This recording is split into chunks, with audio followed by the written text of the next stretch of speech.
Praise lord, హల్లెలూయా. హల్లెలూయా. దేవుని పరిశుద్ధమైన నామానికి మహిమ కలుగును గాక. ఆమేన్. ఇప్పుడు వచ్చినటువంటి ప్రియమైనటువంటి దేవుని యొక్క జనాంగానికి అలాగే దైవ సేవకులకి ప్రభువు రక్షకుడైనటువంటి యేసుక్రీస్తు నామములో హృదయపూర్వకంగా తెలియజేస్తా ఉన్నాను. అందరూ బాగున్నారా? ఆమేన్. ఆమేన్. యేసు ప్రభు వారు చాలా గొప్పవారు. మంచి దేవుడు. యేసు ప్రభు వారు చాలా చాలా మంచి దేవుడు. మంచి దేవుని యొక్క సన్నిధిలో ఈరోజు పవిత్రమైనటువంటి ఆదివారం దినాన మనందరం కూడా కూడుకున్నాము. చాలా జాగ్రత్తగా మరి దేవుని యొక్క వాక్యాల నుంచి లేఖల నుంచి మనం వాక్యాలను ధ్యానం చేసుకుందాం. దేవుడు మరి మనందరిని కూడా గడిచిపోయినటువంటి 10 నెలలు కాచి కాపాడి మొదటి ఆదివారం వరకు కాచి కాపాడి మరొక ఆదివారం ఈ 9వ తారీఖున దేవుని యొక్క సన్నిధిలో ఉండడానికి దేవుడు మనకి కృపను చూపించాడు.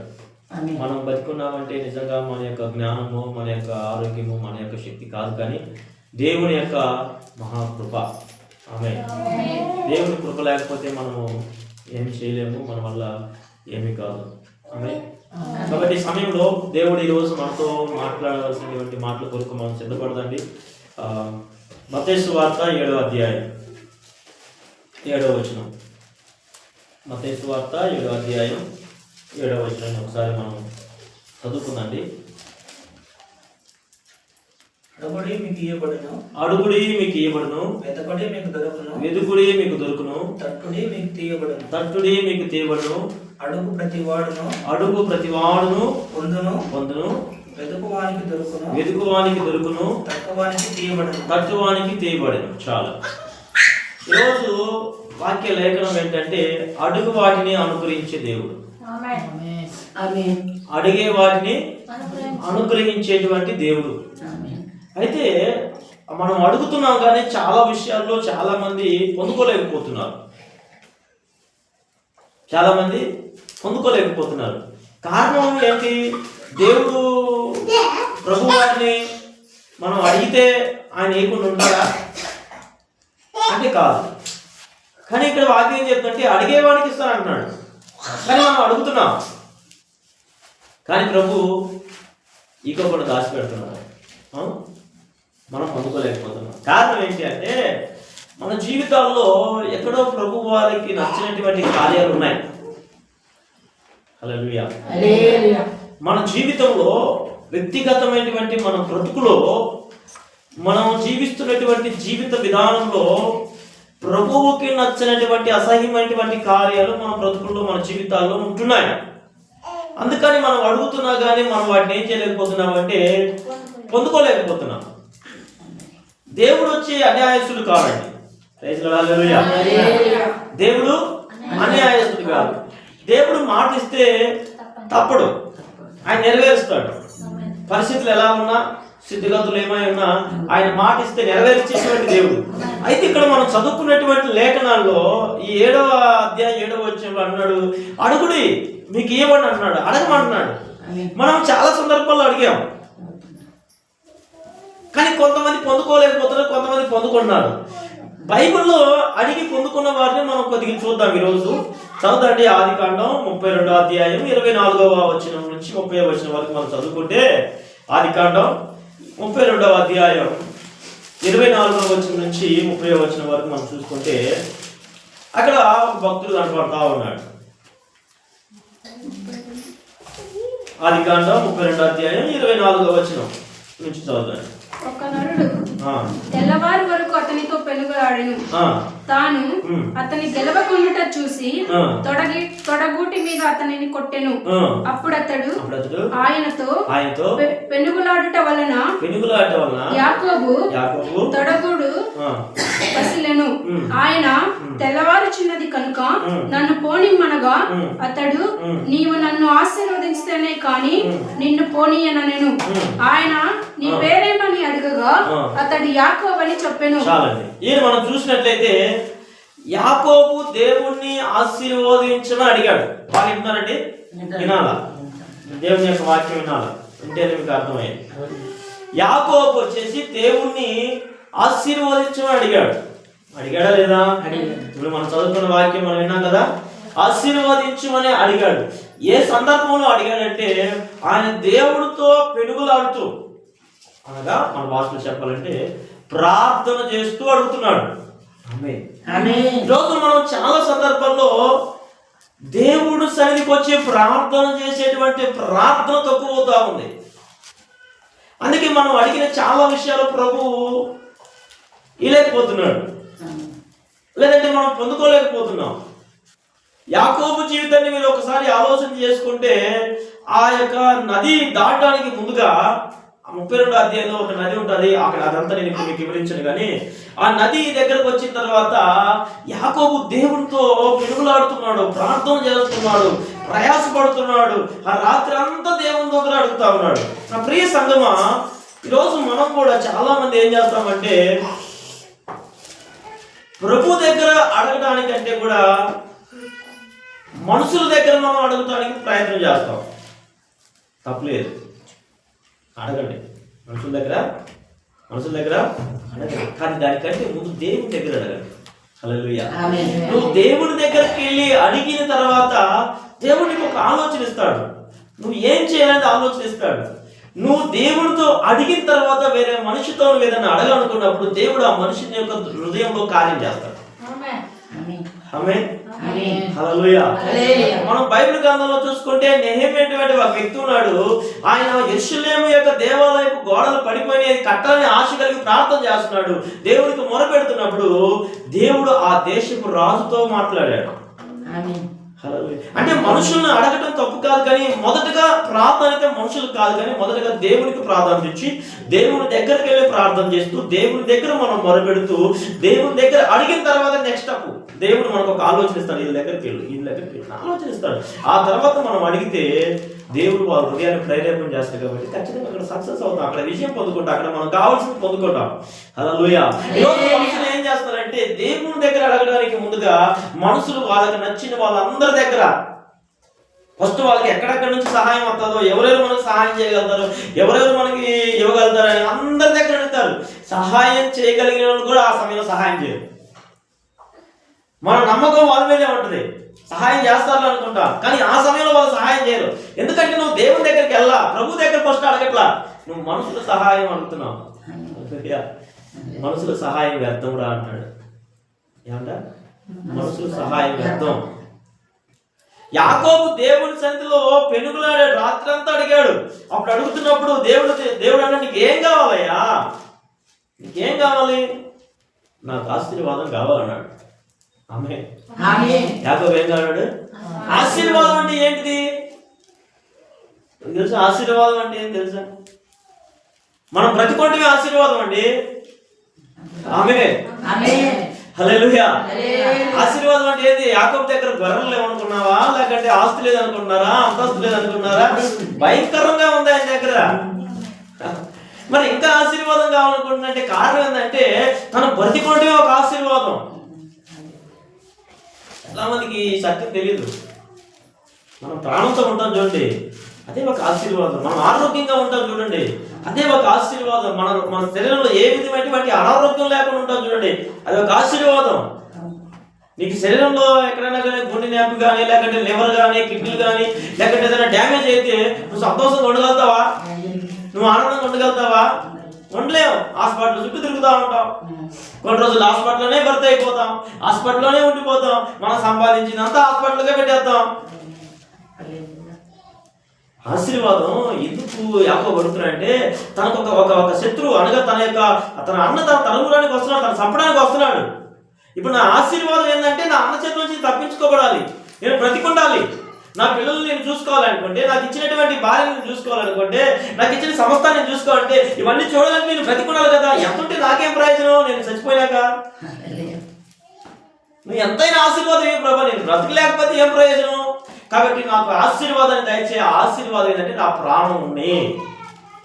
యాకోబడుతున్న ఆశీర్వాదం ఈ లోపల మనకి ఏదో డబ్బులు, ధనం, ఆస్తి అంత అది కాదు, మనం బ్రతికొనటం ఒక ఆశీర్వాదం. మన జీవంతో ఉండటం ఒక ఆశీర్వాదం.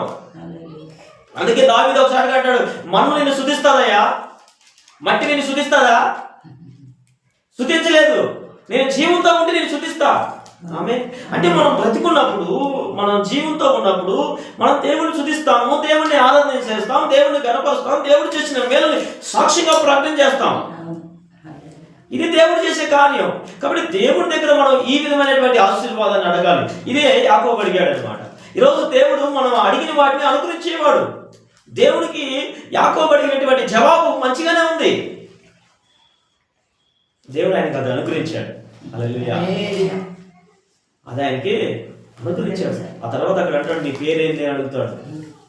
అక్కడ చాలా చరిత్ర ఉంది, కానీ ఇప్పుడు నేను దాన్ని టచ్ చేయను. నేను స్తోత్రం కలుగుతాను. దేవుడు మనం అడిగితే ఇచ్చేటువంటి వాడు. అయితే మనం పొందుకోలేకపోతున్నాం. కారణం ఏంటంటే, నేను మనలో చెప్తున్నా, మనలో దేవునికి నచ్చినటువంటి పాపం ఏదైనా ఉంటే, హల్లెలూయా, మనుషులు మనం చూడకపోవచ్చు. సంగమా, మనుషులు మనం చూడకపోవచ్చు, తల్లిదండ్రులు మనం చూడకపోవచ్చు, సంఘంలో సేవకులు మనం చూడకపోవచ్చు, కానీ దేవుని సమస్తం తెలుసు. దేవుని యొక్క చూపుల నుంచి మనం తప్పించుకోవడం చాలా కష్టం, చాలా కష్టం. కుదరదు అది. మనం ఇతరులకి కళ్ళు కప్పొచ్చు, కానీ దేవునికి కళ్ళు కప్పలేం. దాని యొక్క పరిణామం అనగా దేవుని చేతిలో పడ్డ తర్వాత మనం అనుభవించేటువంటి శిక్ష చాలా భయంకరంగా ఉంటుంది. కాబట్టి మనం ఏంటంటే ప్రభు దగ్గర అడుగుతున్నాం. మన అందరం కూర్చుని మన అందరం దేవుని యొక్క ఆశీర్వాదాలు అడుగుతున్నాం. ప్రభు నాకు దీవించు ప్రభు అడుగుతున్నాం. ప్రభు నాకు ఆశీర్వాదం ఇవ్వు ప్రభు అన్నాం. ప్రభు నాకు మంచి ఇల్లు కట్టుకోవాలి ప్రభు, నా పిల్లలు బాగా ఆరోగ్యంగా ఎదగాలని. మంచిదే, నువ్వు అడిగేటువంటి మంచివే, అవి దేవుడికి కూడా ఇష్టమే. నీ పిల్లల్ని నేను ఆశీర్వదిస్తా అన్నాడు. నువ్వు మంచిగా ఒక ఇంట్లో ఇల్లు కట్టుకొని ఉంటావని దేవుడు మంచిగా చెప్పాడు. కానీ దేవుడు కోరుకున్నటువంటి పరిశుద్ధమైనటువంటి జీవితం నీలో ఉందా? ఎప్పుడు పాపం చేసుకుంటూ పరిశుద్ధంగా బతకాలనుకుంటూ ఉన్నటువంటి నీవు పాపంలోనే మునిగిపోతూ ప్రభు నాకు అది, ప్రభు నాకు ఇది, ప్రభు అంటే దేవుడు ఇవ్వడు. ఇస్తున్నట్లు నీకు ఉండొచ్చు, అంతేగాని దేవుడు అలా పాపాన్ని ప్రేమించాడు కాదండి. దేవుడు మనకు అడిగితే ఇస్తానంటున్నాడు. కానీ నువ్వు ఏ విధమైన ఏ హృదయంతో దేవుని దగ్గర అడుగుతున్నావు? పగలంతా నీ ఇష్టానుసారంగా బతికేసి రాత్రికి వచ్చి కొంచెం కూర్చొని ప్రభా ప్రభా అని చెప్పేసి అంటే కాదు. నీ జీవితం ప్రతిరోజు పరిశుద్ధంగానే ఉండాలి. ఉదయం ప్రారంభం నుంచి రాత్రి నిద్రించేంత వరకు నువ్వు పరిశుద్ధంగానే ఉండాలి, నీతిమంతుగా ఉండాలా, పరిశుద్ధాన్ని కాపాడుకోవాలా, మాటలు కాపాడుకోవాలా, చూపును కాపాడుకోవాలా, నడక కాపాడుకోవాలా, ప్రవర్తన కాపాడుకోవాలా. ఇవన్నీ కాపాడుకున్న తర్వాత ప్రభు దగ్గర అడుగు. ఆయన ఏం ప్రభుతో పోజాడు, ప్రభుతో ఇప్పుడు ఆయన పెనుగులాడాడు యాకోబు. ఆమె మామూలు పెనుగులాడు కాదు, రాత్రి నుంచి పెనుగులాడాడు, తెల్లవారి దాకా పెనుగులాడుతూనే ఉన్నాడు. తెల్లవారుతుంది పోనీ అంటున్నాడు దేవదూత, దేవుడు నన్ను ఆశీర్వదిస్తే కానీ పోనీ అంటున్నాడు. ఆయన తన జీవితంలో అన్ని గంటలో పెనుగులాడాడు కదా. ఎందుకు పెనుగులాడాడు? తన మామగారి ఇంట్లో నుంచి ఉన్నటువంటి కార్యాలు, శాపము, దరిద్రము, పాపము, వాటన్నిటికీ అక్కడే ఇంకా కన్నీళ్ళు కాలుస్తున్నాడు. ప్రభా తెలుసు తెలియదు చేసి ఉంటాను, క్షమించు ప్రభా. ప్రభుత్వం పోరాడుతున్నాడండి. ఈరోజు నీవు కూడా కొంతమందికి ప్రార్థనలు కూర్చుంటే కన్నీరు రాదు. కన్నీరు కాచి ప్రార్థన చేసే తక్కువైపోయారు. మాటలు చెప్పమనంటే కోటలు దాటాయి. ఏమా మాటలు చెప్పమంటే అబ్బో నేను అంత భక్తి చేస్తున్నాను, నేను ఎంత భక్తి చేస్తున్నాను, నేను అంత ప్రార్థన చేస్తున్నాను, నా ప్రార్థన అంతే, నా భక్తిలాగా నాకు దేవుడు లేకపోతే ఇంకేవుడు, అన్ని ఉత్త మాటలే కొంతమంది చెప్పేది. దీన్ని ఏమంటారు అంటే వేషధారణ అంటారు. ఇంకా పైకి మాత్రం భక్తిపరులుగా ఉంటారు, కానీ నిజంగా ఉన్నటువంటి భక్తిపరులు వాళ్ళ ముఖం చూస్తే అర్థమైపోయిందండి. యెహోవా దేవుని వెతుకువారు వారి ముఖములంట లజ్జింపబోవంట, వారి ముఖములు వెలుగుతూ ఉంటాయంట. హల్లెలూయా. గమనించండి, నిజంగా ప్రార్థన చేసే వాళ్ళ జీవితాలు చూడండి. నేను చాలా మందిని ఫస్ట్ చూసేది ముఖమే చూస్తానండి. దేవుని స్తోత్రం కలుగుతుంది. ఫస్ట్ ముఖమనే చూస్తాను. నేను ఎక్కడికైనా ఏదైనా ప్రార్థనకి వెళ్ళినా, ఎక్కడికైనా ఎవరు నా దగ్గరికి వచ్చి మాట్లాడటానికి ప్రయత్నం చేసినా ఫస్ట్ నేను చూసేది ముఖాన్ని చూస్తా. తర్వాత వాళ్ళ వందనాలు చెప్తే వాళ్ళ చేతులను చూస్తా. హల్లెలూయా. ఏ సేవకుడైనా కానీ, ఏ సంఘంలో విశ్వాసులు కానీ నాకు వందనాలు చెప్పిన తర్వాత వాళ్ళ ఏళ్ళు మాత్రం ఖచ్చితంగా గమనిస్తా. వాళ్ళు ఒకవేళ ఏళ్ళు కానీ ఆ ఏళ్ళకి గోర్లు కానీ ఇంత పొరుగులు పెంచుకున్నాను అనుకోండి, ఇక నేను వాళ్ళని అంతలో నా దగ్గర చేసుకోను. గోర్లే శుభ్రంగా పెట్టుకోవాలా ఏంటి అంటే గోల్డ్ పెంచుకుంటే ఏమవుతుందయ్యా, పెంచుకోవచ్చు కదా అని అడగొచ్చు, అని క్వశ్చన్ వేయచ్చు. కానీ నేను ఆలోచన చేసుకునే విధంలో నీ చేతికి ఉన్నటువంటి ఏళ్ళపై ఉన్నటువంటి గోర్లను కట్ చేసుకోవడానికి నీకు వాటికి వెళ్ళినప్పుడు జస్ట్ ఎంత 5 నిమిషాలు అవుతుంది. మరి నువ్వు గోర్లు ఎందుకు పెంచుకుంటున్నావు? ఇష్టమయ్యా? ఏమి ఇష్టం? ఈ శరీర సంబంధమైనదేగా గోర్లు పెంచుకోవడం. శరీర సంబంధమైన మనసు దేవుడికి ఇష్టమా? చెప్పండి. అదే ఇష్టం. ఎంత కూడా పెంచుకుంటారు ఒకళ్ళు. అయ్యా ఈ 4 ఏళ్ళు నుంచి పెడతాను, ఈ ఏళ్ళు మాత్రం ఉంచుకుంటాను అయ్యా. హల్లెలూయా. ఎవరు? భక్తి పరులు. ఒక్కొక్కళ్ళొక్క స్టైల్ అయిపోయింది, ప్రార్థన ఒక్కొక్కళ్ళొక్క భక్తి అయిపోయింది. వాళ్ళ దేవుడే తిరిగి. నేను చెప్పిన నాకు ఇలా, నేను అందుకే ఎప్పుడైనా కానీ ఫస్ట్ వాళ్ళకి వందనాలు, నాకు దండం పెడతారు, ఫస్ట్ వాళ్ళకి వందనాలు చెప్తారు, 2 చేతులకు చెప్తా. ఎందుకంటే వాళ్ళు కూడా నాకు చెప్తారు కదా, మీ ఏళ్ళు చూపించుకుని అడిగితే బాగోదుగా, అందుకని వందనాలు చెప్తా. వందనాలు చెప్పిన వెంటనే నేను 5 ఏళ్ళు చూస్తా, 5 ఏళ్ళు 10 ఏళ్ళు చూస్తా. చూసిన తర్వాత తొందరగా మాట్లాడి వందనాలు చెప్పి సైలెంట్ ఉంటా. క్రమం. ప్రభు మనకు ఒక క్రమశిక్షణ నేర్పుతున్నాడు. దేవుని వైపు చూసిన వారి ముఖములు వెలుగుతాయి, ప్రకాశిస్తాయి. వారి ముఖంలో ఆ సంతోషం కనపడుతూ ఉంటది. అంతమంది చెప్తారు పైకి అంత చెప్పేది నాకు అర్థమైపోద్ది అప్పుడే, వీళ్ళు ఎంత ప్రార్థనగా ఉన్నారా బాబు అనుకొని. కానీ చెప్పండి ఎందుకు చెప్పాల్సిన అవసరంలా, మనం తీసుకున్న తీర్మానం బట్టి ఓకే మంచిది అంటే అనుకుంటా, ఓకే వాళ్ళతో ఎంతవరకు ఉండాలో ఎంతవరకు చేయాలో అంతవరకు చేస్తాం. హల్లెలూయా. హల్లెలూయా. ఇప్పుడు కొంతమంది అంటారు, నేను చాలా భక్తి చేస్తాను, నేను చాలా ప్రార్థన చేస్తానయ్యా. ఎంత ప్రార్థన చేస్తున్నారో ఏం చేస్తున్నారో మొక్కలో కనపడాలి కదా. ఆమె మొక్కలో కనపడుతుంది కదా. నువ్వు నిజంగా ప్రార్థన చేసే వ్యక్తివైతే, నువ్వు నిజంగా దేవుని యొక్క సన్నిధి పరిశుద్ధాత్మ శక్తిని యొక్క అభిషేకం నీలో ఉంటే, నువ్వు నిజాయితీగా భక్తి చేస్తుంటే ముఖంలో వెలుగు కనపడుతుంది. దేవుడు చెప్తున్నాడు. దానికోసం నువ్వు 100,000 లైట్ల వెలుగులు నీ ముఖంలో వేసుకొని వెళ్ళాల్సిన అవసరంలా. ఆమె మోకాలు ప్రార్థన ముఖంలో వెలుగు తెస్తాడు. ఎందుకు నువ్వు అడిగితే పొందుకోవట్లేదా అంటే నువ్వు మోకాలు ఇచ్చి నలగట్లా. మళ్ళా మాటలు చెప్పమంటే కోటలు దాటి వస్తాయి, దేశాలు దాటి వస్తాయి, ప్రపంచాలు దాటి వస్తాయి. ఎందుకండి? హల్లెలూయా. ఎవరిని మింగులు చేయాలని, ఎవరిని ఉద్ధరించాలని, ఎవరి మొదలు గొప్పవాడు కావాలని ఒక దేవుడు అనుకుంటాడు. ఎవరెవరిని ఈ వేషాలు నేను చూసాను లేక బతగా అంటాడు. నీ భక్తి, నీ ప్రార్థన, నీ నిజాయితీ, నీ పరిశుద్ధత నిన్ను దేవుని దగ్గర తీసుకెళ్లి దేవునితో అంటగట్టుబడదు. చాలు, ఇంకా దేవుడు చాలు మనకి. ఇది లోకంలో మనుషులు ఏ విధమైన మనం జడ్జి చేసుకునే అవసరంలో మనకి. హల్లెలూయా. ఏమంటారంటే నువ్వు నిజంగా దేవునితో పెనుగులాడేటువంటి అనుభవం నీకుంటే, ఆమేన్, ఎవరితో? దేవునితో పెనుగులాడేటువంటి అలవాటు, దేవునితో పెనుగులాడేటువంటి లక్షణం నీకుంటే. కొంతమంది అంటారు, నాకు సమయం ఉంటే దేవుని దగ్గరికి వెళ్తున్నాయా. నీకు 24 గంటల సమయం దేవుడు ఇచ్చింది, అర్థం చేసుకో. ఆమేన్. ఏంటిది? 24 గంటల రోజులో 24 గంటలు దేవుడు ఇచ్చింది నీకు సమయం. అది నాకు అనుకూలంగా ఉంటే, నాకు సమయం ఉంటే చూస్తానయ్యా. కాదమ్మా, నీకు సమయం ఉన్నప్పుడు కాదు, నీకు ఇచ్చినటువంటి సమయంలో నువ్వు సమయాన్ని కేటాయించుకొని ఇది దేవుని సమయాన్ని దేవుని దగ్గరికి వెళ్ళి ప్రార్థన చేయాలి. అది దేవుడు కోరుకునేది భక్తి. అది దేవుడికి కోరుకునేటువంటి ప్రార్థన. అప్పుడు అడుగు దేవుని దగ్గర, నువ్వు ఏది అడుగుతావు అడుగు, ఇస్తాడు. అడిగితే ఇస్తారన్నాడు కదా.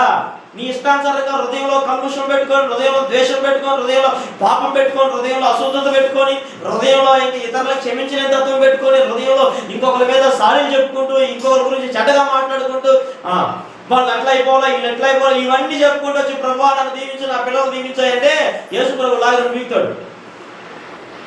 హల్లెలూయా. నీ ప్రార్థన అంగీకరించుడు, నీ మనవి అంగీకరించుడు. నీ ప్రార్థన అంగీకరించాలి, నీ మనవి అంగీకరించాలంటే హృదయంలో కల్ముషం అనేది ఉండకూడదు. హల్లెలూయా. చెప్పండి. హల్లెలూయా.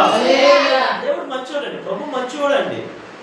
మనం ఎంతవరకు నడిపిస్తున్నాడంటే నిజంగా ఆయన గొప్పతనం. అది మన గొప్పతనం కాదు. మనం బతికున్నామంటే మన గొప్పతనం కాదు. అర్థం చేసుకోండి సార్, తెలుసుకొని దేవుని సన్నిధిలో కొంతమంది ప్రార్థన చేయమంటే ఏమేమేమో చెప్తా ఉంటారు. ప్రార్థన అసలు ప్రార్థన ఏం చేయాలో తెలుసుకోండి ఫస్ట్. ఇష్టం వచ్చినంత వాడటం కాదు దేవుని సన్నిధిలో. ఏంటి? నీకు నచ్చిన వాళ్ళందరి గురించి అట్లా అయిపోవాలి ఎట్లా అయిపోవాలని చెప్పి ప్రార్థన చేయడం కదా. ఆ ప్రార్థన దేవుడు అంగీకరించు. ఫస్ట్ నిన్ను అంగీకరించు దేవుడు. అవే అర్థమవుతుందా? అంగీకరించడు దేవుడు. దేవుడు ఏం పక్షపాతి కాదు. దేవుడు చాలా న్యాయవంతుడు ఆయన. అందుకే నేను అంటాను అప్పుడప్పుడు ఆయన నీతి కలిగిన న్యాయాధిపతి. మనుషులేమో నీతి తప్పే న్యాయవంతులు ఉంటారు, కొంతమంది మంచోళ్ళు ఉంటారు, కొంతమంది కట్టిన న్యాయం చేసి. కానీ యేసు ప్రభు అట కాదు, ఆయన నీతి కలిగిన న్యాయాధిపతి. ఆయన నీతి ఎటు పక్కుంటే అటే ప్రవేశిస్తాడు. ఇటు పక్కన కోటేశ్వరులు ఉన్నా కానీ చూడ్డం ఆయన పేదవాళ్ళ నీతిగా బతికేలా ఈ వైపే చూస్తాడు. ఆమె అడిగితే ఇస్తాను అంటున్నాడు. అడగండి. మరి అడిగిన తర్వాత పొందుకోలేకపోతున్నాడు. ఎందుకంటే ఎక్కడో ఏదో లోపం ఉంది, ఎక్కడో ఏదో బలహీనత ఉంది, ఎక్కడో ఏదో దేవుడికి నచ్చినటువంటి కార్యం హృదయంలో ఉంది, ఇంట్లో ఉంది, కుటుంబంలో ఉంది. దాన్ని సరి చేసుకోవాలి. దేవుడి సన్నిధిలో కూర్చొని ప్రార్థన చేసుకుంటే దేవుడు దాన్ని అంతా శుద్ధీకరించి అంటున్నాడు. ఇప్పుడు యాకోబు అన్నాడు, నీ పేరు చెప్పబోయా అన్నాడు. ఏంటి? ఎంత సమయం పట్టింది ఆ మాట అనడానికి? ఆ యాకోబుని ఆ మాట అనడానికి ఎంత సమయం పట్టింది? సుమారుగా ఒక రాత్రి అంతా పట్టింది. స్టార్టింగ్ లో వెళ్ళే వెంటనే ఆయన ఆశీర్వదించమని అడిగే వెంటనే అడగొచ్చు కదా, నీ పేరు ఎందుకు చెప్పి ఆశీర్వదించాలని అనొచ్చు కదా. తన హృదయాన్ని అంతా కుమరించాడు. కుమరెత్తా ఏడుతూ తెలిసినవి చేసినవి అన్ని ఒప్పుకుంటూ తెల్లవారి 3 గంటలు 4 గంటలు 5 గంటలు అయిన తర్వాత అప్పుడు హృదయం అంతా క్లీనింగ్ అయిపోయిన తర్వాత, అప్పుడు హృదయం అంతా ఎంటీ అయిపోయిన తర్వాత, అప్పుడు దేవుడు కోరుకున్న హృదయం దానిలోకి వచ్చిన తర్వాత అప్పుడు అడుగుతున్నాడు, నీ పేరు చెప్పాలి. అప్పుడు అడుగుతున్నాడు, నీ పేరు ఏదో చెప్పాలి. అప్పుడు అంటాడు, నా పేరు యాకోబు అయ్యా. మరి మీ నాన్న దగ్గర ఇసాక్ అని చెప్పినా, ఏసావు అని చెప్పినావే. దేవుడికి తెలుసు, దేవుడికి పేరు తెలియక కాదు అడిగింది. ఆమె మంచిది. ఇప్పుడు నా దగ్గర ఏమో కరెక్ట్గా నిజం చెప్పినావు. మరి మీ నాన్న దగ్గర ఏదో చెప్పినావు కదా, సంబు కొడుకా బిడ్డ, హల్లెలూయా. మీ నాన్న దగ్గర ఒక పేరు చెప్పినావే, ఏమని చెప్పావు? మీ అన్న పేరు చెప్పుకున్నావుగా, ఏసావు అని చెప్పావుగా. అంటే మీ నాన్న దగ్గర ఒక పేరు, నా దగ్గర ఒక పేరు చెప్తావా? అసలు ఒరిజినల్ పేరు ఏదో చెప్పి ఇప్పుడు ఈరోజు నువ్వు, అయ్యా మా నాన్న ఏదో కనుక్కోలేదని చెప్పేసి మా నాన్న దగ్గర ఏదో ఒకటి చెప్పేదా వేసావా? నీ దగ్గర నేను ఆటలు సాగవుగా. మనుషుల దగ్గర మన ఆటలు సాగుతాయండి. ఆమె మనుషుల దగ్గర మనం ఏ ఆట ఆడినా ఏది చెప్పినా, పాస్టర్ గారి దగ్గరకు వచ్చి ఏది చెప్పినా నమ్ముతారు. పాస్టర్ దగ్గర చెప్తాంలే, నమ్మేస్తాలే, పాస్టరే కదా, మన పాస్టరే కదా చెప్తామని అనుకుంటారు. కొంతమంది పాస్టర్నే గురి కొట్టించేవారు ఉంటారు. కొట్టేయండి, మాకే దేవుడు స్తోత్రం కలుగు గాక. ఒకరోజు మిమ్మల్ని దేవుడు గురి కొట్టిస్తాడు. ఎప్పుడో జరిగిపోయిన సంఘటన, దగ్గర 25 సంవత్సరాలు 30 సంవత్సరాలు జరిగిపోయిన సంఘటన దేవుడు జ్ఞాపకం చేసుకుని యాకోబు ముందు పెడతాం. సరే బాగానే ఉంది, నీ పేరు యాకోబు అంటున్నావు. మీ నాన్న దగ్గర ఏదో ఒక పేరు చెప్పావుగా, మరి ఆ రోజు ఎందుకు చెప్పావు? ఆడేమో ఆయన కనుక్కోవాలని చెప్పినావా? ఈ రోజు వచ్చి నా దగ్గర యాకోబు అని చెప్తావా? నీకు ఆ పేరు వద్దు, ఈ పేరు వద్దు, రెండు వద్దు, నేను ఒక పేరు పెడతాను చూడు అని చెప్పేసి ఇశ్రాయేలు పేరు పెట్టాడు. హల్లెలూయా. ఏమన్నాడు? మీ నాన్న దగ్గర చెప్పి పేరు వద్దు, నువ్వు చెప్పుకునే పేరు వద్దు, ఈ 2 పేర్లు వద్దు, నేను నీకు ఇశ్రాయేలు అని పేరు పెడతా, నేను నిన్ను దీవిస్తా. ఎందుకు దీవిస్తా? ఎందుకు ఆశీర్వదిస్తా? నువ్వు తప్పులను ఒప్పుకున్నావు, పశ్చాత్తాపడుతున్నావు, నువ్వు అడుగుతున్నావు, రాత్రి అంతా అడిగి హృదయాన్ని అంతా శుభ్రం పరుచుకున్నావు. ఇప్పుడు నీ హృదయంలో నేను వస్తా, నేను వచ్చి నీతో కూడా ఉంటా, నువ్వు వెళ్ళే ప్రతి స్థలంలో నేను వచ్చి ఆశీర్వదిస్తానన్నాడు. హల్లెలూయా. నీ సంగమా ప్రియ దేవుని బిడ్డలారా, ఈ వాక్యం వింటున్నటువంటి మీతో దేవుడు మాట్లాడుతున్న మాట ఏంటంటే, నీ హృదయము కల్మషం లేకోకుండా, మళ్ళా చెప్తా, నీ హృదయములో ద్వేషం లేకుండా, నీ హృదయంలో పగ లేకోకుండా, ఇతరులు ఎప్పుడు యేసు ప్రభు అని ఎలాగైతే ప్రేమించాడో ఆ ప్రేమ కలిగి నీ హృదయం ఉన్నట్లయితే నువ్వు ప్రభు దగ్గర అడుగు, అప్పుడు ఇస్తాడు ఆయన. ఇదే ప్రభు ఒక సాడుగా అన్నాడు, ప్రభువా ప్రభువా ప్రభువా అని పిలిచేంత మాత్రాన పరలోక రాజ్యంలో ప్రవేశించడు. అదే ప్రభు, నీ నామం బట్టి కదా ప్రార్థన చేసినావు, యేసుక్రీస్తు నామంలోనే మేము ప్రార్థన చేసింది, యేసుక్రీస్తు నామంలోనే సేవకులకి అవి ఇవి ఇచ్చింది, మా ఇంటికి వస్తే భోజనాలు పెట్టాం, మా ఇంటికి వస్తే కానుకలు ఇచ్చాం, మా ఇంటికి వస్తే దశభాగాలు ఇచ్చాం. ఇవన్నీ కాదు, ఇవన్నీ దేవుడు లెక్క చూడడం, అవన్నీ ఆశీర్వాదాలు ఎక్కడే ఇస్తాడు. అర్థం ఉన్నామా? వాటి ఆశీర్వాదాలన్నీ ఇక్కడే ఉంటాయి. ప్రభువా ప్రభువా ప్రభువా అని పిలిచిన వాడు పరలోక రాజ్యంలో ప్రవేశించడు అన్నాడు. మీరు పరలోక రాజ్యానికి వెళ్తారా? వెళ్ళాలని ఆశ ఉందా లేదా? మీకు తలకలుగుతున్నారు, ఉందా లేదా? ఉందా? ఉంటే ఏం చేయాలా? పరిశుద్ధంగా బతకాలా, ప్రభువు కోరుకున్నట్టు బతకాలా, మన శరీర కోరికలన్నీ చంపేయాలా. ఆమేన్ ఆమేన్. కళ్ళు భయంకరమైనటువంటి డేంజర్. ఈ దేహానంతటికి, ఈ శరీరం అంతటికి ఈ కళ్ళే దీపం. ఇవి ఇచ్చిన దేవుడు పరిశుద్ధంగా కాపాడుకోవడం కోసం, ఈ సృష్టిలో జరుగుతున్నటువంటి మంచి కార్యాలు చూసుకొని వాటిలో నువ్వు ఎలా బతకాలో నేర్చుకోవడం కోసం, అంతేగాని ఇష్టమైనటువంటి కార్యాలను చూసి సంతోషపడటం కోసం కాదు. హల్లెలూయా. కళ్ళు తీయాలంటే 5 నిమిషాలు చాలు, కళ్ళు ఇవ్వాలంటే కూడా 5 నిమిషాలు చాలు. ఆయన ఇవ్వగలడు, ఆయన చేయగలడు. సృష్టించింది నిన్ను ఆయనే కదా. ఆమేన్, ఆమేన్.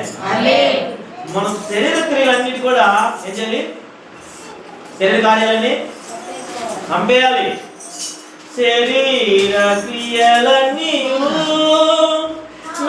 నశింపచేయుమయ్యా. శరీర క్రియలన్నీ నశింపచేయుమయ్యా. జీవనది నా హృదయములో ప్రవహింపచేయుమయ్యా. మరొకసారి, జీవనది నా హృదయములో ప్రవహింపచేయుమయ్యా. ఎండిన ఎముకలన్నీయు నశింపచేయుమయ్యా. ఎండిన ఎముకలన్నీయు తిరిగి జీవింపచేయుమయ్యా. జీవనదిని నా హృదయములో ప్రవహింపచేయుమయ్యా. హల్లెలూయా. ఏమన్నది? జీవనది. నేను మరలా చెప్తున్నా, దేవుని యొక్క సంగమా, దేవుని యొక్క పిల్లరా, మనలో దేవుడికి నచ్చనటువంటి కార్యాలు ఏమన్నా ఉంటే వాటిని తొలగించుకొని దేవుడికి ఇష్టమైన కార్యాల ప్రకారం మనం జీవిద్దాం. అప్పుడు అడుగు. యాకోబు అన్నాడు, పేరు అడిగాడు, పేరు చెప్పాడు, రెండింటిని క్లారిఫై చేసినాడు, ఒక నూతనమైన పేరు పెట్టాడు. ఏం పేరు? ఇశ్రాయేలు. ఇంకా ఏం పెట్టాడు కదా? ఇంకేం ఆశలు? నువ్వు వెళ్ళే ప్రతి స్థలానికి నేను వస్తాను, నీ అంట నిన్ను ఆశీర్వదిస్తా, నేను నీకు తోడుగా ఉంటా, నీ సంపదను ఆశీర్వదిస్తా. ఆయన అడిగింది ఒకటే, ఆశీర్వదించాయా అన్నాడు. ఆ ఆశీర్వాదాలు ఎన్ని వాగ్దానాలు ఉన్నాయి చూడండి. దేవుని బిడ్డలారా, ఈరోజు నువ్వు చాలా దేవుని దగ్గర అడిగా, ఎందుకు పొందుకోవట్లేదో ఈరోజు కొంచెం ఆలోచన చేసుకో. హృదయపూర్వకంగా అడుగు. రాబోతున్నటువంటి 2020 సంవత్సరం, 26వ సంవత్సరం వరకు నువ్వు సిద్ధపరచుకో. దేవునితో కమిట్మెంట్ తీసుకో. ఈ మందిరానికి వచ్చి ప్రార్థన అయిపోయిన తర్వాత, ప్రార్థనలో చూసినంత వరకు ఒక తీర్మానం తీసుకుంటారు. ఇంటికి పోయిన తర్వాత ఇంకా తీర్మానాలు వేరే విధంగా ఉంటాయి. ఇష్టానుసారమైన భక్తులు అయిపోతున్నాయి. భక్తి మారుతా ఉంది, ప్రార్థన మారుతా ఉంది, జీవితం మారుతా ఉంది, బతుకు మారుతా ఉన్నది. నాకు అంటా ఉన్నారు, 13 పదాలు పలుకుతా ఉన్నారు. ఎందుకంటే ఇంకేం భక్తి చేయను. హల్లెలూయా. అడిగితే ఇచ్చేటువంటి దేవుడు. అదే అంటున్నాడు ఈ మత్తయి సువార్త 7వ అధ్యాయం 7వ వచనం. అడిగితే నీకు ఇవ్వకూడదు అన్నాడు. మన హృదయం పరిశుద్ధంగా ఉంచుకొని అడగాలి. మన హృదయం పరిశుద్ధం కలిగి ఉండాలి, పశ్చాత్తాపడాలి దేవుని సన్నిధిలో. యాకోబు అడిగాడు. యాకోబు గురించి చెప్పుకుంటూ మనకి చాలా ఉంది. యాకోబు దేవుడిని ఆశీర్వదించమని అడిగాడు. ప్రభు దానికి సంబంధించినటువంటి కొన్ని క్వశ్చన్లు వేశాడు. హృదయం శుద్ధీకరించబడింది. ఆ తర్వాత అతను ఆశీర్వదించాడు. వెళ్ళిన ప్రతి స్థలాన్ని దేవుడు దీవించాడు. హల్లెలూయా. ఇంకొక వాక్యాన్ని మనం చదువుతున్నాం. స్వామ్యుల గ్రంథం 1వ అధ్యాయం 10వ వచనం చదువుతున్నాం. నేను తొందరగా ముందుకు వెళ్తాను. స్వామ్యులు మొదటి గ్రంథం 1వ అధ్యాయం 10వ వచనం. బహు దుఃఖాక్రాంతురాలై వచ్చి యెహోవా సన్నిధిని ప్రార్థన చేయుచు బహుగా ఏడ్చుచు, సైన్యములకు అధిపతి వగు యెహోవా, నీ సేవకురాలనైన నాకు కలిగి ఉన్న శ్రమను చూచి నీ సేవకురాలనైన నన్ను మరొక జ్ఞాపకం చేసుకొని నీ సేవకురాలనైన నాకు మగపిల్లను దయచేసిన ఎడల వాని తల మీద క్షౌరపు కత్తి ఎన్నటికీ రానియక వాడు బ్రతుకు దినములన్నిటిలో నేను వానిని యెహోవానగు నీకు అప్పగింతునని బ్రక్కుబడి చేసుకొనెను. ఇక్కడ ఈ యొక్క సహోదరి గురించి మనం చూస్తున్నాం. ఈమె మనకి తెలుసు బాగా. ఈ పేరు, ఈమె ప్రార్థన మనకు తెలుసు. ఈమె పేరు అన్నా. ఏంటండి? అన్న సంతానం గురించి అడిగింది. ఒక్కొక్కరు ఒక్కొక్క కోరిక ఉంటుంది కదా. అబ్రహామేమో ఆశీర్వాదాన్ని గురించి అడిగాడు. ఏంటండి? అబ్రహామేమో సరే, యాకోబు ఏమో ఆశీర్వాదాన్ని గురించి అడిగాడు. ఇప్పుడు హన్న ఏమడుగుతుంది? సంతానం అడుగుతుంది. హల్లెలూయా.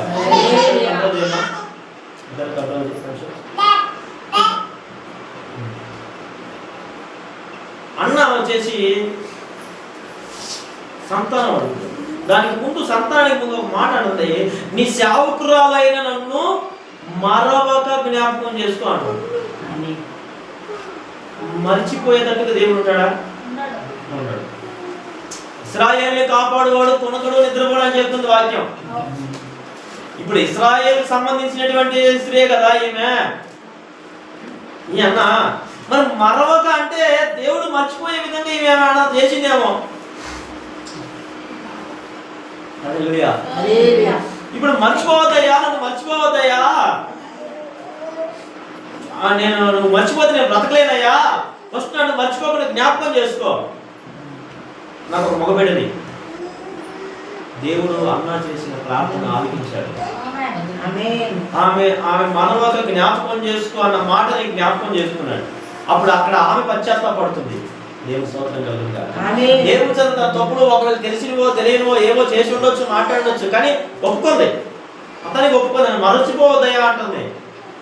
దేవుడు హృదయాన్ని చూశాడు, పశ్చాత్తాపాన్ని హృదయాన్ని చూశాడు, కన్నీరు కలిగిన హృదయాన్ని చూశాడు, బాధ కలిగిన హృదయాన్ని చూశాడు, ఆమెకున్నటువంటి వేదన చూశాడు. ఆమె మగబిడ్డ దేవుడు ఇచ్చాడు. హల్లెలూయా, హల్లెలూయా. బిడ్డలారా, అన్న ప్రార్థన చేసిన సంతానం కోసం దేవుడు ఆమెకి సంతానాన్ని ఇచ్చాడు. యాకోబు ఆశీర్వాదం కోసం ప్రార్థన చేశాడు, యాకోబుకి ఆశీర్వాదాన్ని ఇచ్చేశాడు. ఈరోజు నువ్వేం అడుగుతున్నావు? దేవుడు అది నీకు ఎందుకు ఇవ్వడు? ఇస్తాడా ఇవ్వడా? ఇస్తాడు. అయితే మనం ఎలా అడగాలి? ఏ హృదయంతో అడగాలి? మనం అడిగోడు ఎందుకు పొందుకోలేకపోతున్నాం అనే గురించి ఈరోజు కొన్ని విషయాలు మనం ధ్యానం చేసుకున్నాం. బైబిల్లో అడిగిన వాళ్ళ గురించి మనం చూస్తా ఉన్నాం. హల్లెలూయా. సొలొమోను దేవుని దగ్గర జ్ఞానం అడిగాడు. ఇచ్చాడా? సొలొమోను అంటే దావీదు కుమారుడు.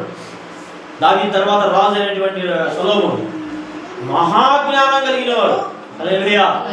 దేవుడు ఇచ్చి ఇంకా గొప్ప వాగ్దానం ఏంటంటే, నీలాంటి ఒక జ్ఞానవంతుడు నీకు ముందు పుట్టలేదు, నీ తర్వాత పుట్టడం. ఎంత గొప్ప వాగ్దానం చూడండి.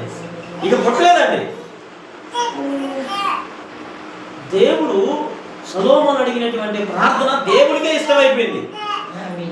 మామూలుగా నీ దగ్గరకు వచ్చి దేవుడు ఏదైనా నీకేం కావాలో అడిగితే నేనేమడుగుతావు? ప్రభా, మాకు ఇల్లు లేవు, నైనా ఒక మంచి ఇల్లు కట్టుకోవడానికి సహాయం తెచ్చే ప్రభా, మా పిల్లలకు మంచి ఉద్యోగాలు లేవు ప్రభా, మా పిల్లలకు పెళ్లి కాలేదు ప్రభా, మంచి పిల్లలు పెళ్ళి అవ్వడానికి సహాయం తెచ్చే ప్రభా, ఇలా అడుగుతాం. కానీ సొలొమోను అడగలా. ఇంత గొప్ప సైన్య సమూహం, అంటే నీ ప్రజల్ని పరిపాలించడానికి, వీళ్ళు నీ ప్రజలు ప్రభా, ఎవరు? ఇశ్రాయేలు జనాంగం, నీ జనాంగం, నీ ప్రజలు, వీళ్ళు పరిపాలించాలంటే నా వల్ల కాదు, నా జ్ఞానంతో కాదు, మా నాన్న ఏదో ఆయనకి నీ కృప, నీ కాపుదల, నీ సన్నిధి తోడుగా ఉంది కాబట్టి ఆయన నడిపించాడు. ఇప్పుడు మా నాన్నలాగా ఉండే వ్యక్తి నేను కాదు. దేవుని స్తోత్రం కలుగును గాక. మా నాన్నలాగా ప్రవర్తించే వ్యక్తి నేను కాదు. నేను అంత పెద్దలు నాకు చిన్నయ్యా, దయచేసి నీ ప్రజల్ని పరిపాలించడానికి నాకు నీ జ్ఞానం దయచేసి ప్రభా. ఎవరిని పరిపాలించడానికి? నీ ప్రజల్ని పరిపాలించడానికి. ఈ ప్రార్థన దేవుడికి ఇష్టమైందండి. దేవుని స్తోత్రం కలుగును గాక. హల్లెలూయా. దేవుడికి ఇష్టమైనటువంటి ప్రార్థన చేశాడు కాబట్టి దేవుడు అంటాడు, నీకు జ్ఞానంతో పాటు కూడా ఐశ్వర్యాన్ని ఇస్తాను, ధనాన్ని ఇస్తాను అన్నాడు. హల్లెలూయా. మాట్లాడాడండి. నువ్వు నా సన్నిధిలో ఏ విధమైనటువంటి తప్పులు చేయకపోతే నిశ్చయంగా నీ సంతతి మీద ఒకళ్ళు ఉంటారని నేను దావీదుకి చేసిన వాగ్దానం నీ జీవితంలో నెరవేరుస్తున్నాడు. సొలొమోను చనిపోయిన తర్వాత కూడా దేవుడు రాజ్యాన్ని రెండుగా చీల్చాడు. సొలొమోను కాలంలో, ఆయన తర్వాత ఆయన పిల్లల కాలంలో చీల్చాడు. అంటే దేవుడు వాగ్దానం చేస్తే నెరవేరుస్తున్నాడు. అంటే మనం బ్రతికి ఎలా ఉండాలి? సొలొమోను జ్ఞానం అడిగాడు, దేవుడు అతనికి జ్ఞానాన్ని ఇచ్చాడు. వాళ్ళందరికీ అడిగిన దేవుడు మనకి ఎందుకు ఇవ్వడు? మనకి అడిగితే ఎందుకు ఇవ్వడు? వాక్యం అందరు పోతున్నారా? వాళ్ళకి ఇచ్చినటువంటి దేవుడు, వాళ్ళు అడిగితే ఇచ్చినటువంటి దేవుడు, వాళ్ళకి ఒక దేవుడు, మనకు ఒక దేవుడా? దేవుడు ఇచ్చేటువంటి వాడు. మనకి జ్ఞానాన్ని ఇచ్చాడు. దేవుడి అడుగు, నీకు జ్ఞానం లేకపోతే అడుగు. కొంతమంది జ్ఞానం లేనట్టుగానే ప్రవర్తిస్తారు, జ్ఞానం ఉన్నాకనే జ్ఞానం లేని ప్రవర్తిస్తారు. ఆ జ్ఞానంతో ఏం మాట్లాడతారో అర్థం కాదు. దుడుకు అంటే నాకే అంత తెలుసు అనుకుంటారు. దైవికమైనటువంటి జ్ఞానాన్ని దేవుని దగ్గర నుంచి అడుగు. ప్రభు అంటాడు ఒకసారి కాడ, ఇంకోసారి పౌలు గారు ఏమంటాడు ఒకసారి కాడ బైబిల్లో, మీరు మాట్లాడటానికి నిదానించండి అంటాడు. ఏంటి మాట్లాడటానికి తొందరపడొద్దండి. తొందరగా మాట్లాడేది ఏదో తొందరపడి మాట్లాడటం వల్ల చాలా ప్రాబ్లం వస్తాయి. మాట్లాడటానికి నిదానించి వినటానికి వేగిరి పడు అంటాడు. యేసు ప్రభు వారి సిలువ వేయడానికి ముందు తీసుకెళ్ళినప్పుడు రాజు ఏమేమో చెప్తా ఉన్నాడు. నువ్వు యూదులు రాజు అంట కదా, నువ్వు మిస్ అయ్యేవంట కదా, నువ్వు రక్షించుకో, నువ్వు నోరు తెచ్చి మాట్లాడగా అంటున్నాడు రాజు. ఏనే మాట్లాడాల. అప్పుడు అంటాడు రాజు, నువ్వు మమ్మల్ని పరీక్షిస్తున్నావా, మేమేమి పరీక్షిస్తున్నావా? అంత సౌమందిలో కూడా యేసు ప్రభు సైలెంట్ గా ఉన్నాడు. అసలు రాజు ఏం చెప్తాడో ఎందాం అనుకోని చివరికి ఏం చెప్పేసి ఒకే ఒక మాట మాట్లాడాడు యేసు ప్రభు, నువ్వు అన్నట్టే అన్నాడు. అంతే. అన్ని అద్భుతాలు చేసి, అన్ని సంస్కారాలు చేసి, అన్ని మేలు చేసి, అయ్యా ఈ ప్రజలు ఏదో ఎతక లేకుండా అన్ని మేలు పొందుకొని నా మీద నిందలేస్తారు రాజు అని అనలా ఆయన. మనమైతేనా చేసింది ఒకటి చేసిన దానికి నాలుగు చెప్తాం. నేను స్తోత్రం కలుగుగాక. స్వభావం. ఎవరైనా ఏదైనా మన గురించి కొద్దిగా ఏదైనా చెడ్డ విషయం మన దగ్గర చెప్పారనుకోండి, ఏదైనా ఒక విషయం చెప్పారనుకోండి, నేను ఆయనకి అట్ట చేశా, ఈయనకి ఎట్ట చేశా, అంత చేశా, ఎంత చేశా, ఆయన నా గురించి అట్లా నచ్చా ఇట్లా నచ్చా, ఇంక వీళ్ళే పిలిపించుకుంటారు. దేవుడు స్తోత్రం కలుగుగాక. హల్లెలూయా. తొందరపడతాము అంటాడు దేవుడు. తొందరపడొద్దు, మాట్లాడటానికి తొందరపడొద్దు, వినేదానికి వేగపడు. అవతల వ్యక్తులు ఏం చెప్తారు విను, ముందు కూర్చున్న వాళ్ళు ఏం చెప్తారు విను. ఎనరో ఎందుకు ఎనరో? నిన్నే గర్వం అంటారు. ఎన్నుకోవడానికి కూడా గర్వం ఉంటుంది మనుషులు. ఆయన చెప్తే వినాలా, ఆమె చెప్తే వినాలా, మేమే నా కాలం ముందు కూర్చొని ఇదేంటి ఎందుకపోతే నష్టం నీకే. ఎదుటి వ్యక్తి మంచిగా చెప్పాడా మేలుగా చెప్పాడు ఇంటే కదా తెలిసేది. ఆమె ఇంటే కదా తెలిసేది, ఎనకపోతే ఎక్కడ తెలుస్తుంది? జ్ఞానం కావాలి మనకి. ఏం మాట్లాడాలో ఏం మాట్లాడకూడదో తెలుసుకోవాలా, ఎక్కడ మాట్లాడాలో ఎక్కడ మాట్లాడకూడదో తెలుసుకోవాలా. హల్లెలూయా. నుంచి అనుకోవాలా. అది అడుగుతున్నాడు సొలొమోను, నాకు జ్ఞానం లేదయ్యా, ఈ ప్రజలు పరిపాలించే నాకు జ్ఞానం లేదు ప్రభు, నాకు జ్ఞానం ఈ ప్రభు అంటే జ్ఞానంతో పాటు ఐశ్వర్యాన్ని కూడా ఇచ్చేసింది. హల్లెలూయా. హల్లెలూయా. ఇంకొక ఆయన చదువుదండి ఇంకో వాక్యంలో యెషయా గ్రంథం 37 అధ్యాయం 1 నుంచి 16 వచనంలో ఇక్కడ ఒక ఆయన అడుగుతున్నాడు, ఆయుష్ ఇమ్మని అడుగుతున్నాడు. ఏమవుతున్నాడండి? బతకడానికి అయ్యా నీ సన్నిధిలో ఎలా బతికే నీకు తెలుసుగా. ఆయన చేసిన ప్రార్థన యథార్థతగా ఉంది కాబట్టి దేవుడు ఆయన 15 సంవత్సరాలు పెంచేసాడండి. హల్లెలూయా. అని ఇప్పుడు చచ్చిపోతాం అన్నటువంటి వ్యక్తి, ఇంకొన్ని రోజుల్లో చనిపోతాం అనుకున్నటువంటి వ్యక్తి ఎప్పుడైతే దేవుని వైపు తిరిగాడో, బాగా జాగ్రత్తగా గమనించండి. మీ సమస్య అయినా, మీ కష్టమైనా, మీ ఇబ్బంది అయినా, మీ కన్నీరైనా ఇవన్నీ మారాలంటే మొదలుగా మీరు తిరగాల్సిన దేవుని వైపు తిరగండి. దేవుని వైపు తిరిగి ప్రభా నా జీవితంలో ఎక్కడైనా ఏదైనా మిస్టేక్ ఉంటే, ఏదైనా తప్పు ఉంటే, ఎక్కడైనా నేను చేయకూడనటువంటి పాపం చేసి ఉంటే దయతో నా హృదయాన్ని కడిగి శుద్ధీకరించి నీకు ఇష్టమైన బిడ్డగా మార్చుకో ప్రభు అని దేవుని వైపు మనం తిరగాల. దేవుని వైపు తిరిగి ఆయన దగ్గర మన హృదయాన్ని నొప్పుకోవాలా. హిజ్కియాకి దేవుడు చెప్పినటువంటి మాట, నువ్వు మరణకాల సమయం అయిపోయింది, త్వరగా నువ్వు చనిపోతావు, ఇల్లు చక్కబెట్టుకో అన్నాడు. వెంటనే గోడ వైపు చేతులు ఎత్తాడండి, దేవుని వైపు ప్రార్థన చేసినాడు, ప్రభువా నేను ఎంత యథార్థంగా బతికానయ్యా, నేను ఎంత నీతిగా బతికానయ్యా, నాకు ఎందుకయ్యా ఎంత తొందరగా అంటే మరలా శావుని పంపించి 15 సంవత్సరాలు పెంచు అన్నాడు. దేవుని స్తోత్రం. హల్లెలూయా. నిజంగా దేవుడు పెట్టారా? కొంతమంది ప్రార్థన చేస్తే రోగాలు పోవాలకి ఏమా వాళ్ళకున్న కాలం ఎప్పుడు వాళ్ళకే పోవు. మళ్ళీ వీళ్ళు ఒక సెంటిమెంట్ ఏంటంటే సేవకులు వచ్చి మాకు తలకాయ మీద చేసి ప్రార్థన చేస్తే కానీ మాకు జనం పోదు, మాకు తలకాయ అయిపోతే ఇది ఒక సెంటిమెంట్. మళ్ళా ఇది హాస్టల్లే రావాలా. వీళ్ళు ప్రార్థన చేసుకుంటే స్వస్థత జరగవు, వీళ్ళు ప్రార్థన చేసుకుంటే తలకాయ ఎప్పుడు పోవు, వీళ్ళు ప్రార్థన చేసుకుంటే సమాధానం రాదు. ఎవరు రావాలా? వీళ్ళ ఎదురు చూపులు అంతా ఏంది? పాస్టర్ రావాలా, ప్రార్థన చేయాలా? అంటే పాస్టర్ ప్రార్థన దేవుడుంటాడా? విశ్వాసం ప్రార్థన నీ ప్రార్థన లేడా? మరి పాస్టర్ గురించి ప్రార్థన చేయాలా? మనుషుల ప్రార్థనలో పరిశుద్ధత ఉండదు, నీతి ఉండదు, హృదయం శుద్ధంగా ఉండదు. మీకు ఎమర్జెన్సీగా నైట్లో నిద్ర పట్టలేదు అనుకోండి, మీరు లేచి ప్రార్థన చేసుకుని ప్రభు సన్నిధిలో ప్రార్థన చేసుకుంటే ఆయన సహాయం చేస్తాడు. అందుకోసం ప్రత్యేకంగా సేవకుడే మా ఇంటికి రావాలా, ప్రార్థన చేయాలా పెట్టుకోవద్దండి అలాంటి ఆలోచనలు. అర్థమవుతుందా నా మాటలో? దేవుడు సేవకుని ఏర్పరిచాడు కాదంటలా. మీ ప్రార్థన మీరు చేయండి. సేవకుడు చేసే ప్రార్థన సేవకుడు చేస్తాడు, సంఘం చేసే ప్రార్థన సంఘం చేస్తాడు. అసలు మీరు ప్రార్థనే చేయకుండా సేవకుడే వచ్చి మాకు ప్రార్థన చేయాలంటే నువ్వు నీతిగానే లేకపోయి పాస్టర్ కలిసి ప్రార్థన చేసేది నీకు బొత్తుమారు. అంతే. పాస్టర్ నీ కోసం 4 గంటలు లేదా 20 రోజులు ఉపవాసం, నీ కటిక ఉపవాసం ప్రార్థన చేసే నీ బొత్తుమారు. ఎందుకంటే నువ్వు దేవుడికి నచ్చినట్టు బతకట్లేదు ఫస్ట్. దేవుడికి నచ్చినట్టు నువ్వు బతికితే నీ ప్రార్థన దేవుడు అంటే నీకు మంచి ఆరోగ్యాన్ని ఇస్తాడు, నీకు క్షేమాన్ని ఇస్తాడు. దైవజనం ప్రార్థన చేసినప్పుడు అదొక ఆశీర్వాదం వస్తుంది కాదంట్లా. కానీ కొంతమంది తెలియగలిగిన వీళ్ళు ప్రార్థన చేసుకోరు. అంటే విన్నారా? వీళ్ళు ప్రార్థన చేసుకోరు, ఇంట్లో ప్రార్థన చేసుకోరు, సంఘంలో ప్రార్థన చేయరు.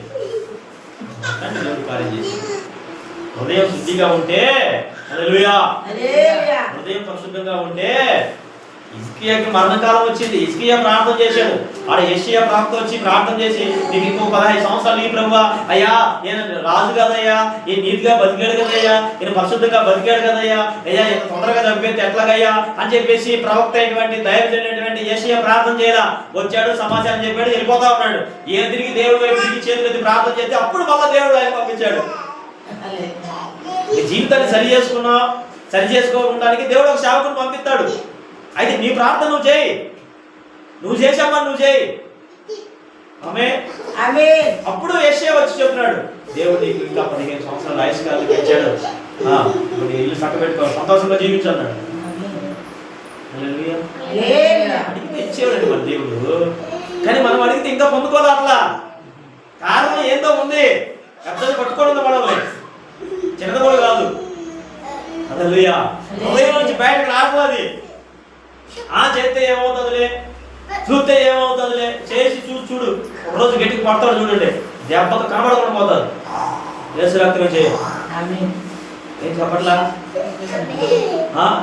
దెబ్బకే కనుమరుగైపోతారు. ఇంకా ఏందో ఆయన కప్పు చూపిస్తా ఉన్నాడు. ఈ రోజన్నా మారుతారేమో, ఈ రోజన్నా తెలుసుకుంటారేమో, ఈ రోజన్నా తిరుగుతారేమో.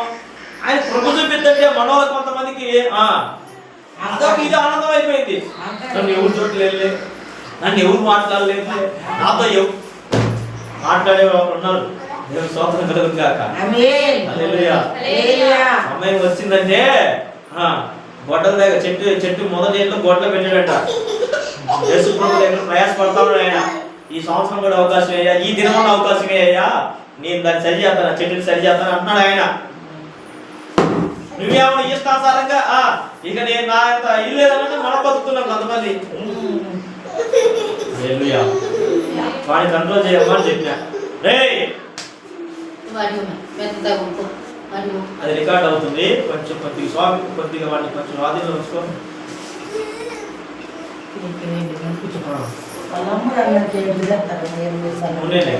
వదిలేదు. హల్లెలూయా. ఇప్పుడు దేవుని వాక్యం మనం కొంచెం జాగ్రత్తగా వినాలి. నేను ఒక విధానంలో వెళ్తున్నా. ఈ వాక్యం ఇట్లా ఎలకోకుండా వాడు ఇప్పుడు తోడుతా ఉంటాడు. వాడు ఎక్కడ కూడా తోడుతా ఉంటాడు. ఎవడు పలానోడు ఎవడు పలానోడు వస్తాడు. ఇంకా తిరుగుతా ఉంటాడు పిల్లల దగ్గర, పెద్దల దగ్గర, అందరి దగ్గర తిరిగేసి ఏం చేస్తాడు.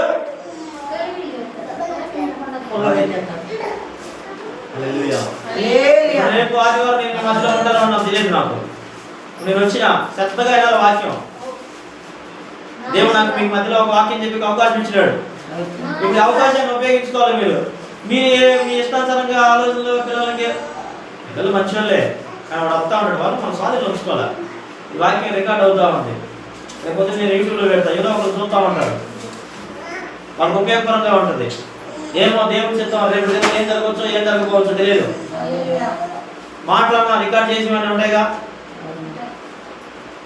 మనిషి లేకపోయినా మనిషి ప్రవర్తన ఉన్నటువంటి వాక్యాలు మెసేజ్లు ఉంటాయిగా. అవన్నీ తర్వాత పెట్టుకొని చూడొచ్చు. హిజ్కియా వచ్చేసి దేవుని వైపు తిరిగి ప్రార్థన చేశాడు. సేవకుడు ప్రార్థన చేశాడండి. అక్కడ సేవకుడు ప్రార్థన చేశాడా? యెషయా వచ్చి ప్రార్థన చేశాడా? చేయాలా? ఎవరు చేయాలా? ఎవరికి ప్రాబ్లం ఉంటే వాళ్ళే చేసుకోవాలి.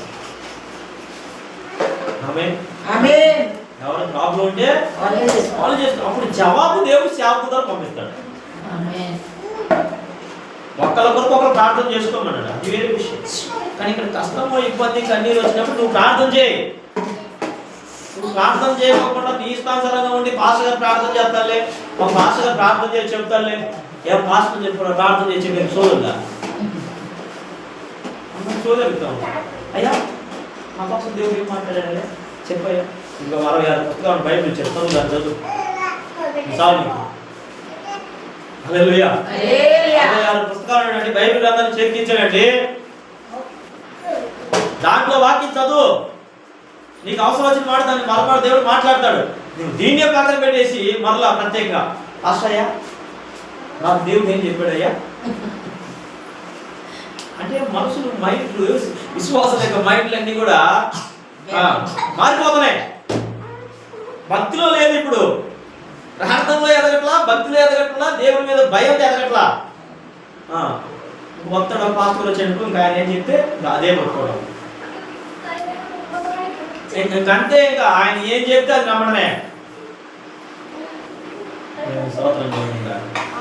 ఇప్పుడు సత్యం మనకు తెలిసింది అనుకోండి, వాస్తవం మనకు తెలిసింది అనుకోండి, ఏమంటే మీ అందరికి టీ పెడతాం వచ్చా? టీ తాగి టీ అండి. నేను భోజనాలు కర్రీ గురించి బిర్యానీ గురించి అడుగుతున్నా, టీ గురించి అడుగుతున్నా.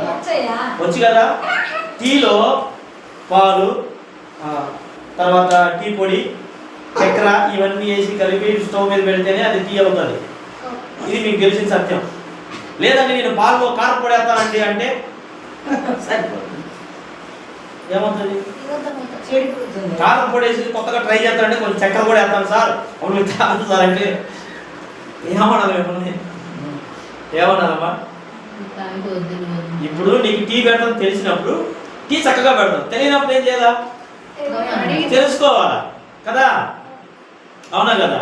ఇప్పుడు నీకు బైబిల్లో ఉన్నటువంటి సత్యం తెలిసిందనుకో, నీకు ఎదుటి వ్యక్తి ఏం చెప్తున్నాడు రా, సేవకుడు ఏం చెప్తున్నాడు రా, ఏంది వాస్తవం చెప్తున్నాడు, దైవికంగా ఏం చెప్తున్నాడు, దైవిక కార్యకారాలు ఏం చెప్తున్నాడు తెలిసిపోతుంది.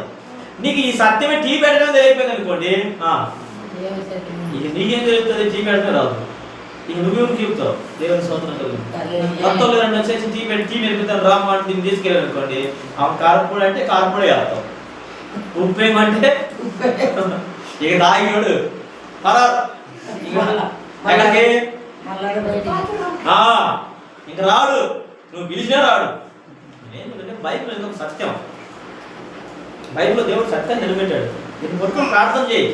నీకు చదువు రాకపోతే ఇంట్లో బిడ్డతో చదివించుకో, ఆ మాట హృదయం తీసుకో. ఆ తర్వాత దేవుడు సేవకుని పంపించిన తర్వాత నువ్వు చదువుకున్న మాటల నుంచి ఒక మాట ద్వారా దేవుడు మాట్లాడతాడు. ఆ మాటను దేవుడిని హృదయాన్ని తాగనిస్తాడు. అప్పుడు నీకు ధైర్యం వస్తుంది, అప్పుడు నీకు నమ్మకం వస్తుంది, అప్పుడు నీకు విశ్వాసం వస్తుంది. అంతేగాని మొత్తం సేవకుడే చేయాలా, నేను నా పనులన్నీ చేసుకొని ఊళ్ళంతా తిరిగి వస్తాను, నా పని పాటలు నాకే, సేవకుడు మాత్రం నా కొరకు 24 గంటలు ప్రార్థన చేయంటే ఉప్పు నీళ్ళలో మొక్కులు ఉడకో. హల్లెలూయా. ఎక్కడ ఉడకో? ఉప్పు నీళ్ళలో ఉడకో. తర్వాత నీ ఇష్టం. తర్వాత పాస్టర్ కన్నీరు కాచుకుంటా ప్రార్థన చేయాలి, ప్రభువా వాళ్ళు దీవించయ్యా, ప్రభువా వీళ్ళు దీవించయ్యా. ప్రభు అంటాడు, పాస్టర్ గారు నా కుమారుడా నీ ఏడుపు వచ్చి మాపు. ఏమంటాడు? నువ్వెందుకు ఏడుతావు? యెహోషువ అలాగే ఏడుతున్నాడు, ఎందుకయ్యా నా ప్రజలు ఓడిపోయారయ్యా అని ఏడుతుంటే, అబ్బో వాడు పాపం చేసి ఫస్ట్ వాడు రెడీ చెప్పు అన్నాడు. ఏమన్నాడు? వాడు శాపం కలిగిన వస్తువు తెచ్చుకుని ఇంట్లో పెట్టుకున్నాడు, దాన్ని వాడిని తీసేపో ఫస్ట్. ముందర ఓర్నే కూర్చొని ఇక్కడ ఏడటం కాదు, నేను చెప్పింది చేయరా వాడు, అది తీపో. ఓరక సేవకుడు కూర్చొని సేవలు ఏడవడం కాదు. సేవకుడు ఎందుకు ఏడవాలంటే ఆత్మ రక్షించడం కోసం ఏడవాల. ఆమేన్ ఆమేన్ హల్లెలూయా హల్లెలూయా హల్లెలూయా. సేవకుడు ఓరక కన్నీరు కార్చుకోగలడు. ఆత్మను రక్షించేదాని కోసం కన్నీళ్ళు. యెహోషువ ఏడుతుంటే దేవుడు దిగొచ్చాడు అక్కడ. మీ ప్రజల మధ్యలో, ఇశ్రాయేలు ప్రజల మధ్యలో శాపదమైనటువంటి వస్తువు ఒకటి ఉంది, దాన్ని ఏమని చెప్పు. ఓకే ప్రభు అని కన్నీళ్ళు చూసుకొని వెళ్ళిపోయాడు. అందరూ పిలిచాడు. ఆడొచ్చిన తర్వాత కుమారుడా ఎందుకురా ఎంత పాపం చేసినావు, అదొక చాలా సబ్జెక్ట్. దాని పక్కన హల్లెలూయా. ఎందుకు ఎంత పాపం చేసినావు ఆయన? సేవకులేమో మన కోసం కన్నీళ్లు కాడుతా ఉంటే మీరేమో మీ ఇష్టం వచ్చినట్టు బతుకుతాం. హల్లెలూయా. అదండి భక్తి, ప్రార్థన కాదు. నీ భక్తి నువ్వు జీవించు. సేవకుడు ప్రార్థన చేయడం వల్ల నువ్వు పరలోకానికి పోవు. అర్థమందా? సమూయేలు ఒకసారి ఏడుతా ఉన్నాడు. సమూయేలు ఎందుకు రాజుగా ఆ విషయంలో దేవుడే దిగొచ్చి సమూయేలుతో అన్నాడు, సమూయేలు నువ్వు ఎందుకు బాధపడతావు, నేనే విసర్జించేసాను వాళ్ళని, వదిలేసే ఏడవద్దు అన్నాడు.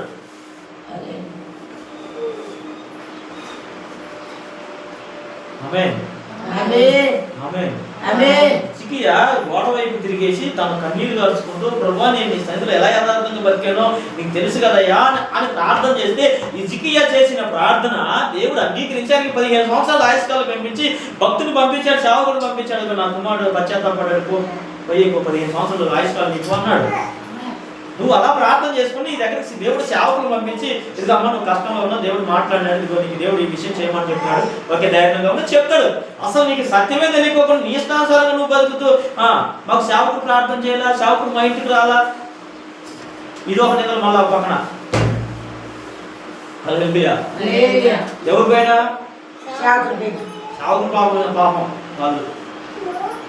వాళ్ళు ఎన్ని పనులైనా అనుకోని రాత్రులైనా వాళ్ళు ఫోన్ చేస్తే ఫోన్ అయితే మాట్లాడాలి.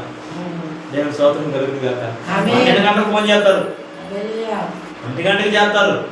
చేయొద్దని చెప్పట్లా, మంచిగా చేయండి. కొద్దిగా ఫస్ట్ నువ్వు హృదయాన్ని మార్చుకొని ప్రభు దగ్గర ప్రార్థన చేయి. ఆ తర్వాత ప్రభు సేవకులతో కలిసి ప్రార్థన చేయడానికి ఏకీపించు. ఇద్దరు కలిసి ప్రార్థన చేయండి, లేకపోతే సంఘంతో కలిసి ప్రార్థన చేయండి. దేవుడు అద్భుతం చేస్తాడు. ఇసుకేకి చేసాడు లేదా, నిమిషాల్లో చేసేసాడండి. ఇప్పుడు నేను చెప్తున్న వ్యక్తులందరికీ నిమిషాల్లో దేవుడు చేసేసాడు. ఏంది 5 సంవత్సరాలు 10 సంవత్సరాలు అడిగిన వెంటనే దేవుడు దానికి జవాబు ఇచ్చేసాడు, కార్యం చేశాడు. యాకోబు అడిగాడా, రాత్రి అంతా అడిగాడా? ఆయన అడిగి మోకరించి ప్రార్థన చేసిన వెంటనే జవాబు ఇవ్వచ్చుగా. పశ్చాత్తాపడ్డాడు. తెల్లవారుజామున 5 గంటలు 4 గంటల సమయంలో నీ పేరు ఏం చెప్పు అన్నాడు. చెప్పాడు. ఓకే అది కాదు ఇది కాదు చెప్పేసి ప్రే చేశాడు. అన్న దేవుని దగ్గర అడిగింది, ఓకే ప్రతి సంవత్సరం నీకు మొగబెట్టే తక్కువ. సొలొమోను జ్ఞానం అడిగాడు. నువ్వు అడిగిన ప్రార్థన నాకు నచ్చింది, నా ప్రజల కోసమే కదా, నీకు జ్ఞానం ఇస్తాను, ఐశ్వర్యాన్ని ఇస్తాను. హిజ్కియా మరణకరమైనటువంటి రోగం, నువ్వు మరణించిపోతున్నావు, ఆ రోగాన్ని తీసేశాడు, ఆ మరణాన్ని తీసేశాడు. ఇంకా 15 సంవత్సరాలు ఆయుష్కాలం ఇచ్చాడు. ఏంటండి అడిగితే ఈ రోజు మనం ఎందుకు పొందుకోవట్లేదండి? దేవుని స్తోత్రం కలుగు. ఎక్కడ మనలో బలహీనతలు ఉన్నాయి, ఎక్కడ ఇంకా దేవుడికి నచ్చినటువంటి పాపం మనం పట్టుకొని మనం పరిపాలన చేస్తుంది. అందుకే దేవుడు మనకి ఆశీర్వాదం ప్రార్థన చేస్తాడు. దేవుని స్తోత్రం కలుగును. వాక్యం చదువుకుందండి, చదువుదాం.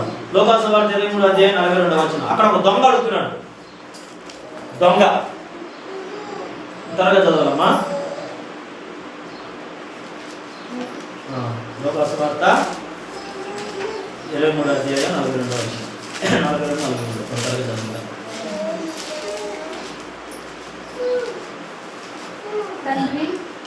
ఇంకా ఇంకొంచెం చెరగా చదువు, ఇంకా చదువుదమ్మా, నాకు ఏర్పడుతుంది బాగా.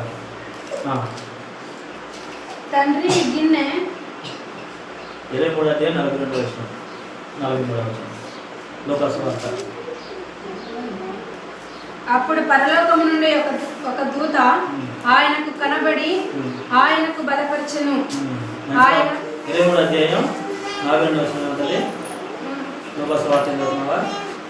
43వ వచనం అమ్మా.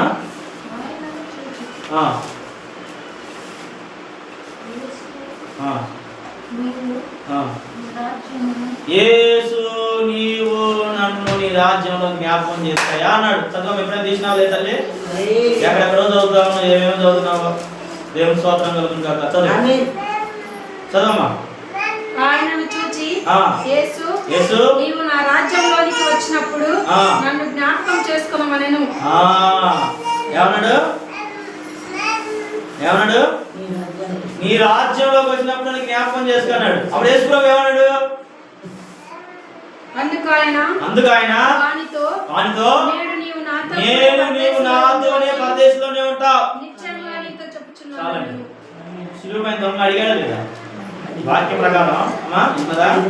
దొంగ అడిగాడు, అయ్యా నేను భూలోకంలో ఉన్నప్పుడు తప్పులు చేశాను, పాపం చేశాను, నేను ఇక్కడ చనిపోకపోయినా సిలువ వేశాడు, నేను చనిపోతాను ఇంకొన్ని రోజుల్లో, ఒకవేళ నేను చచ్చిపోతే నన్ను ఈ రాజ్యంలో జ్ఞాపకం చేసుకుని నా తప్పులన్నీ ఒప్పుకుంటున్నానయ్యా అని పశ్చాత్తాపడ్డాడు. అప్పుడు దేవుడు యేసు ప్రభు ఏమన్నాడు? నేడు నీవు నాతో కూడా ప్రదేశంలో ఉంటావు. నువ్వు భూలోకంలో ఇష్టం వచ్చినట్టు అంత బతికి 30 సంవత్సరాలు ఎంతో మందిని కొట్టి రాబడి చేసి దొంగతనాలు చేసి నీ ఇష్టానుసారంగా బ్రతికి ఇప్పుడు నీ సిలువపైకి వచ్చిన తర్వాత నువ్వేంది నన్ను క్షమించు, నాకు పరలోక రాజ్యమే అంటున్నావు. లేదు నీకు కొన్ని సంవత్సరాలు నేను ఎందులో నరకంలో అనుభవించేసి ఆ తర్వాత అన్నాడా? ఆయన అంత పక్షపాతి కాదండి. పశ్చాత్తాపడితే చాలు ఆయన దగ్గర. హల్లెలూయా. మనం ఎప్పుడైతే దేవుని దగ్గర పశ్చాత్తాపడతామో వెంటనే ప్రతిఫలం వస్తుంది, వెంటనే జవాబు వస్తుంది. ఇప్పుడు నేను చెప్పిన వాళ్ళందరూ అదే కేటగిరీకి చెందిన వాళ్ళు. నేను స్తోత్రం కలుగును గాక. మీరు నేను మనందరం కూడా మనం కొద్దిగా ఆలోచన చేద్దాం.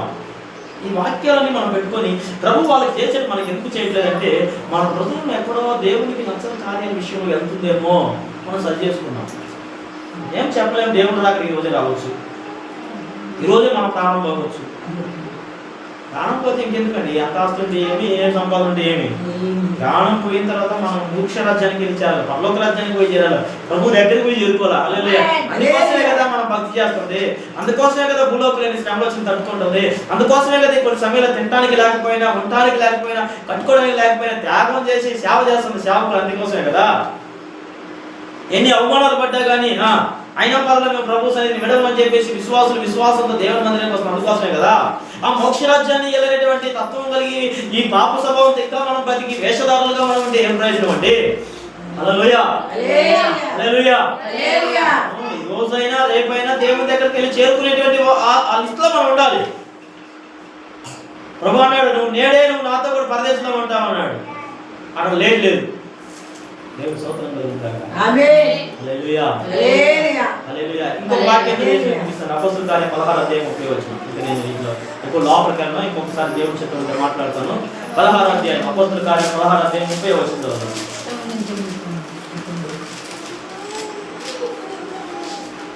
16వ అధ్యాయం 30వ వచనం.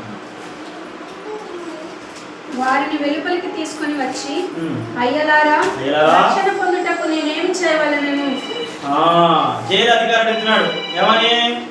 అయ్యలారా రక్షణ పొందడానికి నేనేం చేయాలి? చదమ్మా. అందుకు వారు ప్రభువైన యేసునందు విశ్వాసం ఉంచుము.